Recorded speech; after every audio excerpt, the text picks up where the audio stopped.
তো আজ যে ওষুধটি রিভিউ করবো আপনারা স্ক্রিনে দেখতে পাচ্ছেন। ওষুধটির নাম হচ্ছে মিডারমা। এটি একটি জেল জাতীয় ঔষধ।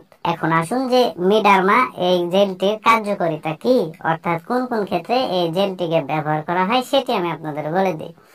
তো ওষুধটির কার্যকারিতা বলতে গেলে 1 নম্বর যে কাজটি করে সেটি হচ্ছে ত্বকের বিভিন্ন ধরনের দাগ দূর করতে ওষুধটিকে ব্যবহার করা হয়। অর্থাৎ আমাদের ত্বকে বিভিন্ন কারণে দাগ হয়, যেরকম ব্রণের কারণে মুখে দাগ হয়, পাশাপাশি কোনোভাবে কেটে গেলে, ছিঁড়ে গেলে বা ফেটে গেলে আমাদের শরীরের বিভিন্ন অংশে দাগ হয়, পাশাপাশি অপারেশন করার পরে অপারেশনের জায়গাতে দাগ হয়।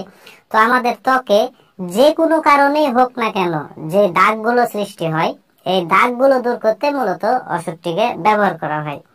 2 নম্বর যে কাজটি করে সেটা হচ্ছে ডার্মাটাইটিস, অর্থাৎ এটি একটি ব্যাকটেরিয়া দ্বারা ইনফেকশনের কারণে ত্বকে এক ধরনের যে রোগ হয়, এটিকে ডার্মাটাইটিস বলা হয়। এই ডার্মাটাইটিস রোগে ওষুধটিকে ব্যবহার করা হয়। 3 নম্বর যে কাজটি করে সেটা হচ্ছে একজিমা রোগে ওষুধটিকে ব্যবহার করা হয়। অনেকের শরীরে একজিমা দেখা দেয়, এই একজিমা দূর করতে মূলত এই জেলটিকে ব্যবহার করা হয়।